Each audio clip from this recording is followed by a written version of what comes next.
नमस्कार, मैं हूं श्रेया आर्या, मेरे साथ है ओम और आप देख रहे हैं इंडिया न्यूज स्पोर्ट्स। भारत और पाकिस्तान की टीमें यहां पर आ चुकी हैं वर्ल्ड कप के लिए और इन दोनों ही टीमों में एक बार फिर से जब घमासान होगा तो कौन से वो खिलाड़ी होंगे जो की फैक्टर होंगे दोनों ही टीमों की तरफ से, आज उन पर यहां पर हम चर्चा करने वाले हैं। ओम, तो शुरुआत करते हैं भारत की तरफ से ही। सबसे बड़ा नाम जो हमेशा ही भारतीय टीम के लिहाज से अगर बात की जाए तो आगे निकल कर आता है, जो हमेशा भारतीय टीम को आगे से आकर लीड करता है, वो है विराट कोहली का। क्योंकि जिस तरह से विराट कोहली यहां पर फॉर्म में वापस आए हैं ना ओम, अब एक बात तो यहां पर बिल्कुल तय हो गई है कि जिस तरह से उनका बल्ला रन बना रहा है, जो आलोचनाएं हो रही थी, तमाम लोग कह रहे थे उन्हें संन्यास की बात की जा रही थी। हालांकि अभी पाकिस्तानी क्रिकेटर बाज नहीं आए हैं, वो लगातार उन्हें यहां पर संन्यास की सलाह दे रहे हैं। लेकिन उन सबसे दूर विराट कोहली की अगर बात की जाए तो वो फॉर्म में वापस आ चुके हैं और जो बल्ला उनका चला था, सबसे बड़े फैक्टर और सबसे ज्यादा जिम्मेदारी उनके कंधों पर होने वाली है। बिल्कुल इंपॉर्टेंट रन्स करे थे यहाँ पर। अगर मैं बात करूँ एशिया कप में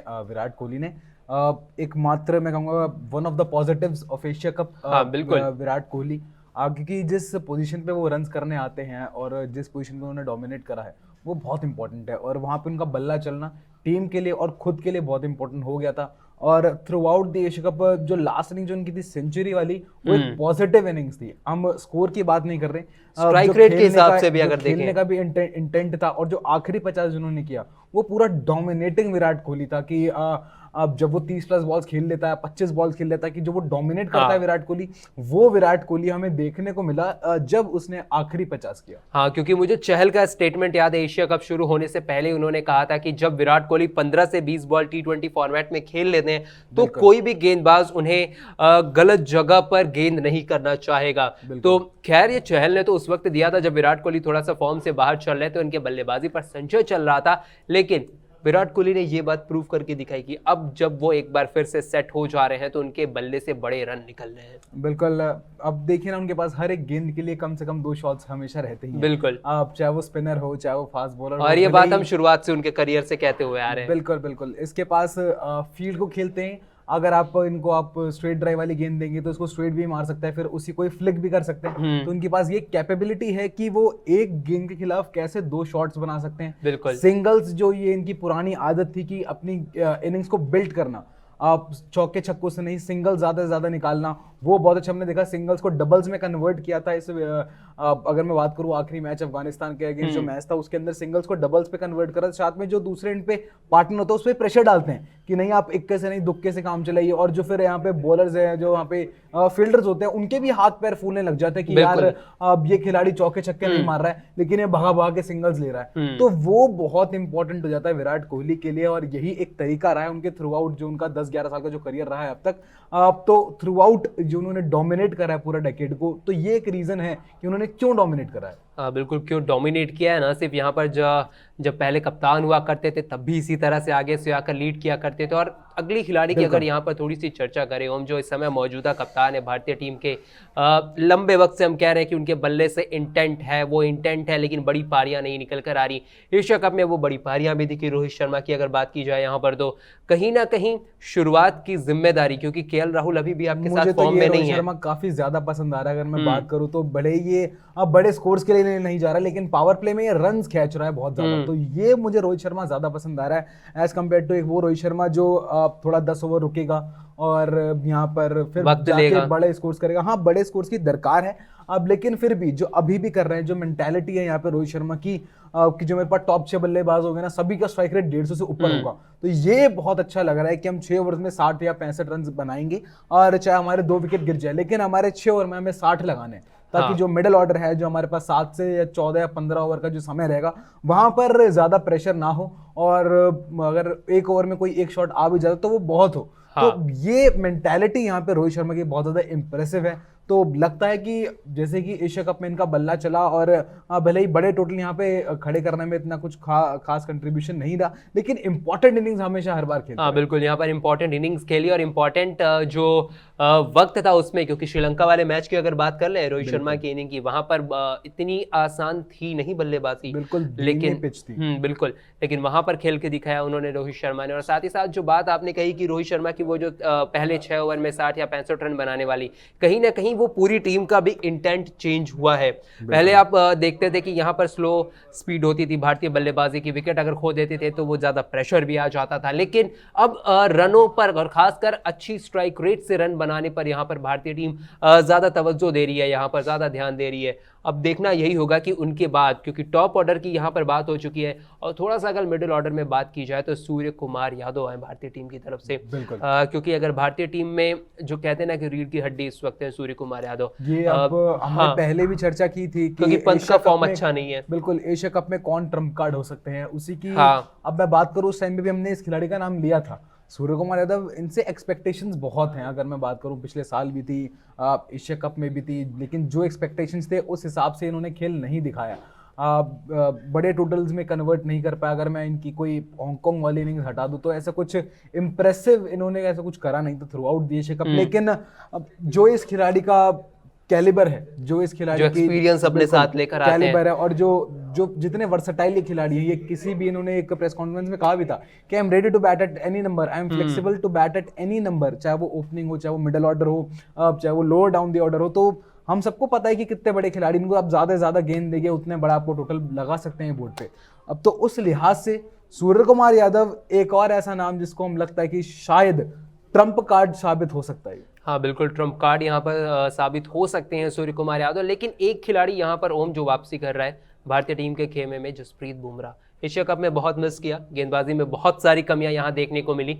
कई बार ऐसा भी नजर आया कि प्रेशर सिचुएशन में गेंदबाजी को लीड करने वाला कोई नहीं दिख रहा है। लेकिन अब कितना इफेक्ट पड़ जाएगा, क्योंकि बुमराह के आने से बात की जाती है वो शुरुआत में अच्छी गेंदबाजी कर सकते हैं। इसका मतलब ओवर की जो समस्या, आपकी आधी गेंदबाजी आ रही है एक लगभग, अगर मैं बात करूं बुमराह अगर आपकी टीम में है तो अब जो नई बॉल से विकेट चटकाएगा आपके लिए डेथ में गेंदबाजी करेगा और मिडिल ऑर्डर्स में ब्रेक थ्रू वो भी दिलाएगा, वो सबसे इंपॉर्टेंट है। साथ में बुमराह का आना बहुत इंपॉर्टेंट है। अगर आपके एक तरफ होंगे आपके पास भुवनेश्वर कुमार, एक तरफ आपके पास होंगे जसप्रीत बुमराह, तो बिल्कुल फायरी जसप्रीत बुमराह होंगे। In form Jasprit Bumrah, in form Bhuvneshwar Kumar, तो बल्लेबाजों के लिए बहुत मुश्किल होने वाला मुझे लग रहा है। और लेकिन देखने वाली बात होगी, इंजरी से वापसी कर रहे हैं, हाँ, तो क्या उस रंग में दिखेंगे जसप्रीत बुमराह, सबसे बड़ा सवाल। हाँ बिल्कुल, और रंग और उनकी गेंदबाजी का ढंग उससे पहले ही हमें, क्योंकि ओम दिख जाएगा। अगर बात करें साउथ अफ्रीका की सीरीज होनी है, उससे पहले यहाँ पर ऑस्ट्रेलिया की सीरीज होनी है, तो वहां पर मुझे लगता है कि ये दो सीरीज उनके जिस कैलिबर के वो गेंदबाज हैं ये पर्याप्त होगी उनके लिए। और वहां से मुझे लगता है कि वो जो लगातार विकेटों पे हिट करने वाली बात थी या फिर गेंद को घुमाने वाली बात, वो मुझे लगता है कि वो दिखने वाली है बुमराह की गेंदबाजी में। थोड़ा सा अगर यहाँ पर पाकिस्तान की तरफ से चर्चा कर लें तो वो खिलाड़ी जो भारतीय टीम के लिए थोड़ी सी चिंता का विषय हो सकते हैं। वैसे तो पाकिस्तान के इस बार अच्छा खेल दिखाया, फाइनल तक पहुंचे, लेकिन कुछ कमियां भी रहीं। बाबर आजम बड़ा नाम है, बड़ा मंच भी होगा इस बार, बड़ी टीम के तौर पर खेलना चाहेगी पाकिस्तान, लेकिन उनके बल्ले से बड़े रन निकलना जरूरी है। बिल्कुल, बाबर आजम की जब से वो हाथ मिला है ना विराट कोहली से, काफी पॉपुलर हुआ था वो। हम अगर मैं मीम्स के उसमें बात करूं तो विराट कोहली से जहां हाथ मिलाया, लगता है फॉर्म वहां पर थोड़ी सी शिफ्ट होती दिखी है। अब बाबर आजम का फॉर्म जो है विराट कोहली के पास खिसकता हुआ दिखा, और वहीं दूसरे एंड पे बाबर आजम के फॉर्म में डिक्लाइन आया। थ्रू आउट एशिया कप इनके बल्ले से स्ट्रगल किसी छुपा नहीं है, रन्स बनाने में काफी मुश्किल हुई है इनको। तो पाकिस्तान की पूरी आवाम जो है, पूरा देश चाहेगा कि कप्तान बाबर आजम, जैसे बाबर आजम को हम सब जानते हैं, डोमिनेट करता है जो खिलाड़ी, जिस खिलाड़ी को लंबे टोटल चेस करना आता है, जिस खिलाड़ी को लंबा खेलना आता है, जिस खिलाड़ी को एक एंड से पारी को संभालना आता है, 20 ओवर तक खेलेंगे जो आपको खिलाड़ी, वो खिलाड़ी है बाबर आजम। हाँ, तो बिल्कुल। हम सब चाहेंगे कि बाबर आजम का हमें वो खेल हमें देखने को मिले, लेकिन एज अ भारतीय क्रिकेटिंग फैन मैं नहीं चाहूंगा कि वो आपको वो वाले बाबर आजम अगेंस्ट भारत दिखाई दे। हाँ बिल्कुल, वो वाले बाबर आजम अगेंस्ट भारत तो कोई नहीं देखना चाहेगा, लेकिन फिलहाल के लिए यही बात है कि बाबर आजम के खिलाफ भी मुझे लगता है कि भले ही वो इस समय फॉर्म में ना हो, लेकिन पूरी चर्चा होने वाली है भारतीय खेमे में। और जो प्राइम गेंदबाज है भुवनेश्वर कुमार, जसप्रीत बुमराह, हर्षल पटेल, ये लगने वाले हैं उनके साथ साथ। और कहीं ना कहीं चुनौती हमेशा बेहतरीन होती है, क्योंकि अगर आप बात कर ले विराट कोहली चाहे फॉर्म में ना हो लेकिन उनके सामने चुनौती होती है, उसी तरह से चाहे बाबर आजम आपके फॉर्म में ना हो लेकिन चुनौती बेहतरीन होती है। अगले खिलाड़ी मोहम्मद रिजवान, अगर बात की जाए, बेहतरीन प्रदर्शन करके आ रहे हैं एशिया कप में। ऐसा लगा कि एक वन मैन आर्मी थे पाकिस्तान की तरफ से, क्योंकि सिर्फ उन्हीं का बल्ला चल रहा था और उनके आसपास पूरी की पूरी यहाँ पे जो बल्लेबाजी थी वो घूम रही थी। उनकी बात अगर मोहम्मद रिजवान को यहाँ पर छोड़ देना हो तो फिर दूसरा एक फ़खर जमान थे, और फ़खर जमान इस समय अगर रनों के मामले में बात की जाए तो रिजर्व में रखे गए हैं। उन्होंने भी फखर ही थे जो 100 के आसपास भी पहुंच पाए। अरे फखर की अब थोड़ा सा इनका ना मुझे लगता है कुछ अंदरूनी मसला चल रहा है इनका। हाँ, क्योंकि अगर मैं रिजर्व खेल में के रख दिया लिहाज से हटके भी कहूँ, मुझे लग रहा है कुछ इनका अंदरूनी मसला चल रहा है, जहाँ पे रन नहीं, बॉडी लैंग्वेज बिल्कुल भी काफी हद तक नेगेटिव नजर आ रही है, पॉजिटिव इंटेंट नहीं नजर आ रहा। जो थोड़े से डबल माइंडेड खेल के जब ये पारी पे मैदान पर आते हैं तो वो थोड़ा सा लग रहा है इनकी स्टार्ट में इनकी बॉडी लैंग्वेज नहीं नजर आ रही है, सिंगल्स निकालने में कामयाब नहीं हो रहे हैं। तो फखर जमान मुझे नहीं लगता कि वो वाले रंग में दोबारा नजर आएंगे। वैसे इस समय रिजर्व में है, मैं यहाँ बिल्कुल। और फखर की डिस्कशन सिर्फ इसीलिए हुई क्योंकि रिजवान के बाद अगर बात की जाए तो वही रहे थे जो थोड़ा बहुत अगर अंकों के पीछे अगर जाना चाहें हम तो थोड़ा सा वो रन उन्होंने बनाए थे। शाहीन शाह अफरीदी एक नाम और सबसे बड़ा नाम जो भारतीय गेंदबाजी जो भारतीय बल्लेबाजी को यहाँ पर परेशान कर सकता है, क्योंकि हमने देखा है कि अकेले दम पर रोहित शर्मा, विराट कोहली, केएल राहुल, इन सबको हमने देखा है परेशान करते हुए शाहीन शाह अफरीदी ने। और जिस तरह से उन्होंने वर्ल्ड कप में पिछली बार करके दिखाया था, अगर उसे दोहरा दिया या उसके आसपास भी पहुंच गए तो मुझे लगता है कि भारतीय बल्लेबाजी एक बार फिर से यहाँ पर परेशानी में आ सकती है, क्योंकि जिस कैलिबर का ये गेंदबाज है ना, मुझे नहीं लगता कि विश्व में इसके आसपास फिलहाल के लिए कोई जो इससे बेहतर हो, क्योंकि बहुत बेहतरीन गेंदबाजी कर रहा है। जरूर हमारे पास बुमराह है, हमारे पास दूसरे मिचेल स्टार्क है, लेकिन ये उनके साथ है जो गोट की बात की जाती है ना, शाहीन शाह अफरीदी उस लेवल पे है। बिल्कुल बिल्कुल, लेफ्ट आर्म एक ऐसा पेसर जिसके पास रॉ पेस है, और जो एंगल इनका क्रिएट होता है ना वो सबसे ज्यादा डेडली लगता है मुझे, कि राइट हैंडर्स के जो एंगल क्रिएट करते हैं अंदर आने वाली इनकी गेंद आज भी उतनी ही हमें डरावने सपने की तरह दिखाई देती है। टॉप ऑर्डर लेफ्ट हैंड के सामने स्ट्रगल करता है। बिल्कुल, अब विराट कोहली थोड़ा सा बेटर खेलते हैं as compared to Rohit Sharma और केएल राहुल। तो मुझे लगता है कि दोबारा से अब भी जब याद आती है ना वो तस्वीरें, वो शाहीन शाह अफरीदी भागता हुआ और केएल राहुल के स्टंप्स उड़ते हुए, वो प्लम्ड रोहित शर्मा, तो बहुत ज्यादा डिफिकल्टीज लगती है कि दोबारा से ऐसे चित्र तो हम सब नहीं देखना चाहेंगे। लेकिन Shaheen Shah Afridi pure match winner और इंजरी से वापस आ रहे हैं। थोड़ा सा ये देखिए, मैं कहूँगा इंजरी भी ना काफी हद तक पाकिस्तान के जो मैनेजमेंट है उन्हीं की देन है इंजरी।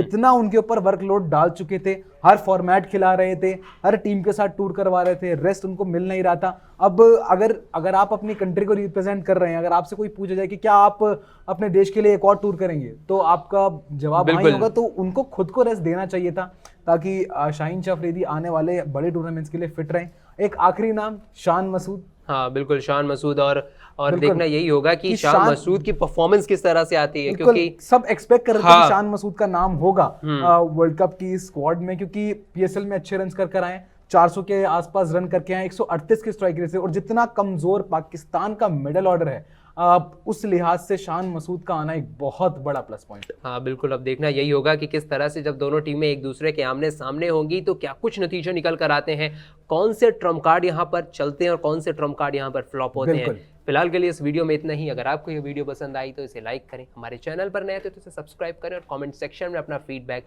जरूर देकर जाएं।